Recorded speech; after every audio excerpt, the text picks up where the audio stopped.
Okay, hey guys. I'm gonna leave you guys a message. So, just gonna basically explain a little story to you so you're at least aware of etc.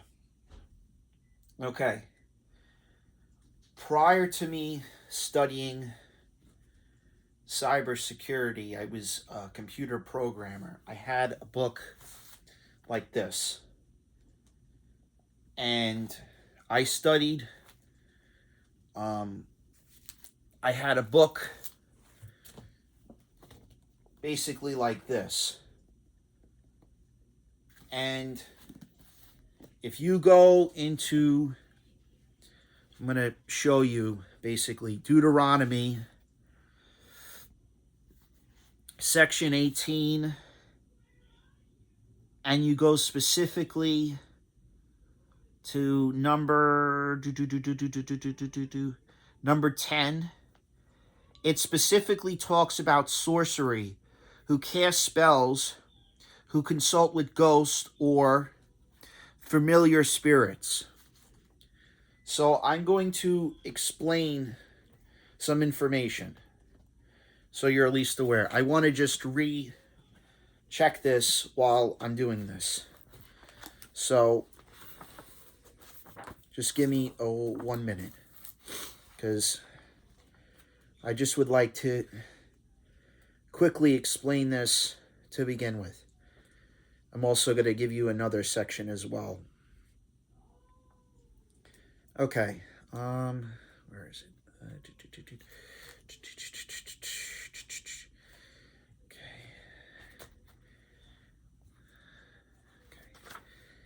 Let's see.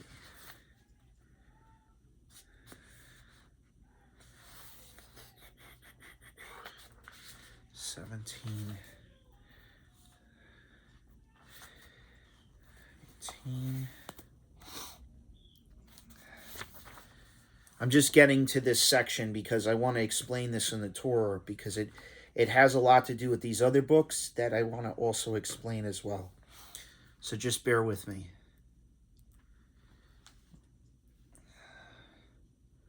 Okay, so it says, sorcerer who will consult with ghosts or familiar spirits, one who inquires of the dead. That's Deuteronomy 18, number 11. Okay? That's this section right here that I'm going to try and explain as best as I can. So I studied pretty much the occult. What does that mean? That means the supernatural. And I wanted to understand in my heritage and my family, because my real last name was Gita, and prior to that, my real great-grandfather's last name was Mandracula. Mandraccia.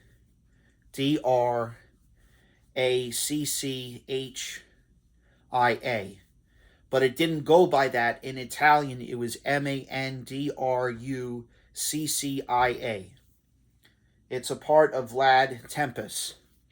That's his bloodline last name. But that name goes all the way back to Russia with the T Empire, which has to do with Johann, which has to do with my relative. Okay, so to any of you supernatural beings out there, this is not an attack at you. This is just a story that I have to explain. So I met a version of Vlad's daughter named Marie when I was in college. And I'm going to show you the book. This is this book right here. I'm looking at page 251. Now I'm going to explain what she basically told me. A person that, this is her experience. This has nothing to do with me. This is what she had to go through in her process. What I mean by that is she was explained by her real dad about this process. So there is a group of individuals that are known as Satan. Some of the people that study archaeology or etc. during the in the past, during certain prophets' times, like Abraham and David and Jacob and Solomon and a lot of those people, and even Moses, they had a lot they dealt with certain people that mimic certain occults. In the Holy Scriptures, it says that you should not ever deal with those people. But I want to explain this because it has a lot to do with her rituals and her behavior. So I'm showing this page. I'm going to show you this.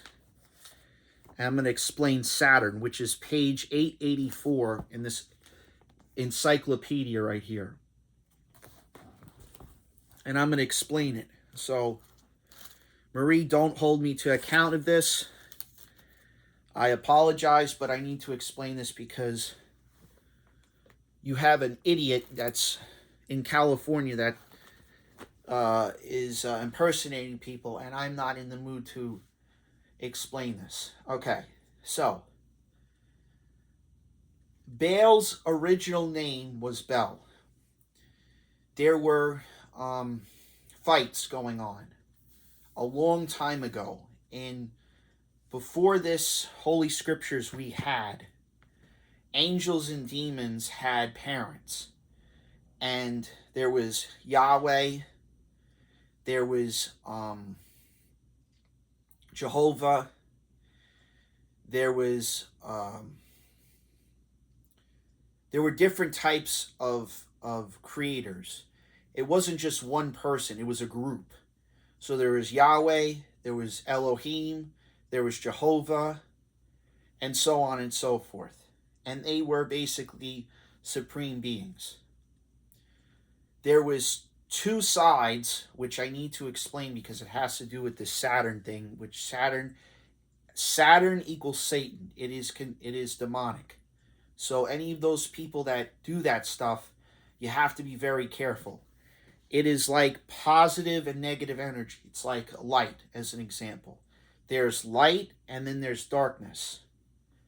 And in Genesis, it explains that the word is Elohim. Elohim is a representation of word, but it's a representation of himself.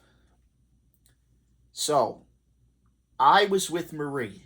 I'm related to this woman. She's very older. She's much older than me. And I had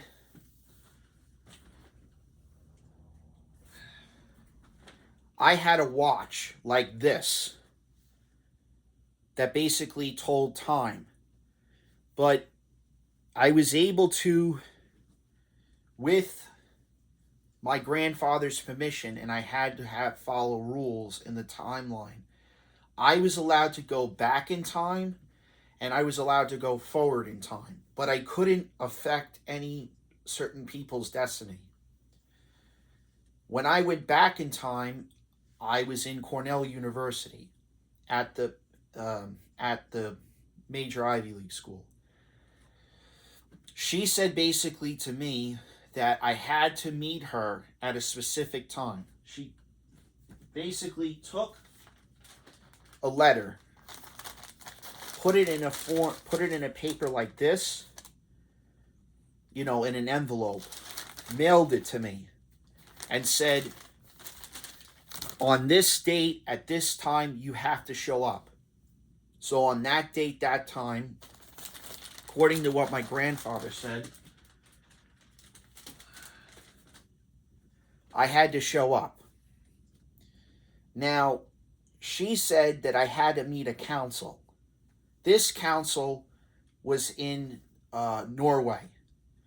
So I went, so in Cornell University, not far from there, they have an airport, which is not far. I'm not going to name the airport. So I got on a very major plane. She was in a like a woman's suit, and she had a ring on the left hand side. She had a ring on with the name V, which it was her dad's that her father gave to her. She went onto the plane. I had to put like a bag or something like that over my head. So I had something that blocked my vision. I couldn't see anything. So I had like a bag, almost like a shopping bag like this, or like a regular bag. I had it over my head. They put me in a vehicle. I didn't know where I was exactly. All I knew was I was in a castle somewhere in Norway. And I had an idea. If I had to get out of there, I knew where specifically to go because I was just aware of it. This was at the time I was about 20 or 21 years old. So when I was there, I had a book. Hold on.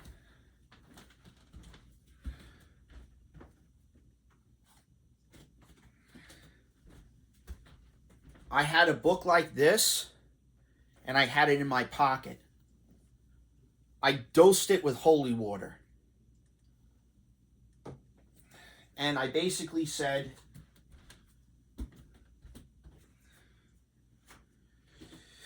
to those people, I said to those people, what exactly am I doing here? Why am I here to begin with? And they said, well, you have to speak to this council because they want to know who this person is. So they basically said to me, in other words, that there is this individual that the European government was looking at. They were looking for an individual that basically they don't know who she was, but they have an idea of who she was. So Marie had me in front of like a group of government individuals. This is when I was 21 years old. When I was in front of them, they gave me a book, and they said that there was people that was impersonating people.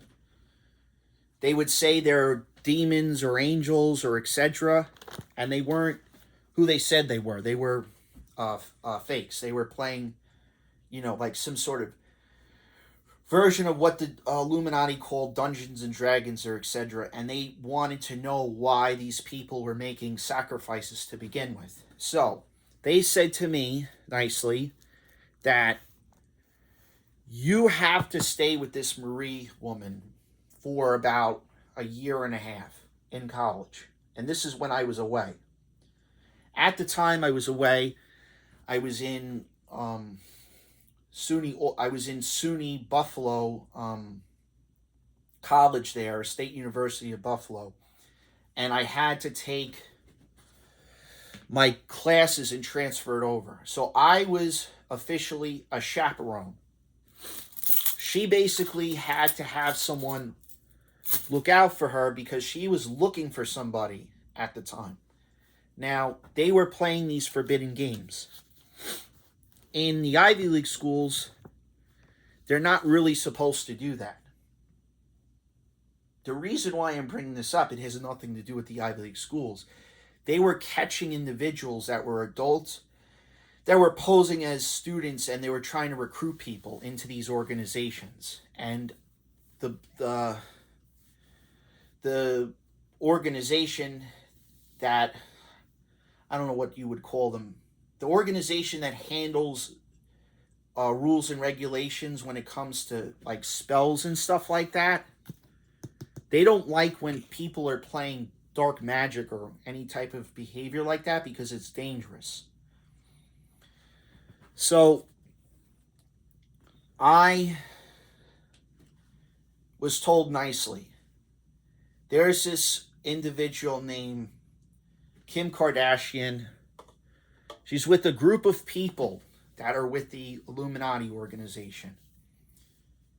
Do not go near her. Try and avoid her as best as possible. Now, how things work in this plane of existence or this planet is people tend to just appear. That has to do with just your destiny. You're going to meet people. There are certain people that are you have to think of life or yourself or your soul as a tree. You have the people that are leaves. They're here and gone, throughout seasons. There's people that are the branch, which they're here for quite a bit of time. They are close friends, but you don't really know them. And then there's the roots, which people are like myself, which you can't break us. We've been through so much events, so many things that have happened. The reason why I'm bringing this up is that she played a forbidden game.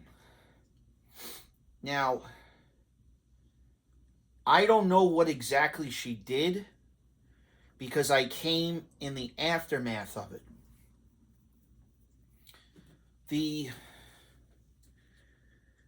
FBI and the CIA and all these organizations basically should be aware of this. There are people out there that when I set up my business that have debts. So they owe people money. Now, I don't want you knocking on my door. I want to explain this. She did something she's not supposed to do. Her mother have explained this rules to begin with. You can't, if somebody is in a specific organization, that means I was with a group I was in a fraternity. The fraternity does not practice magic. It has nothing to do with it. They are considered rabbis, priests, or etc. means. They don't want anything to do with it. So I take a sacred oath. Let me see if I have the book. Hold on.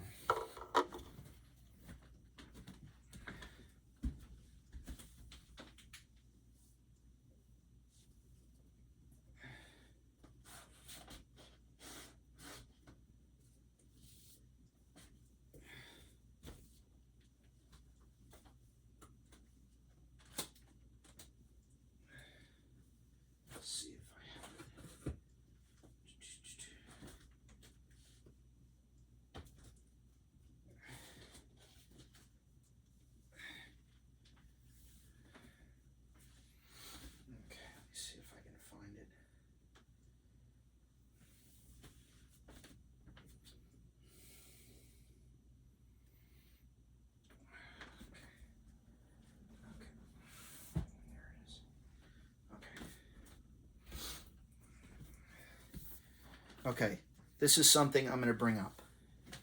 So, Marie sat me down. She said, "This is the Quran." I'm just showing what she's going to tell me.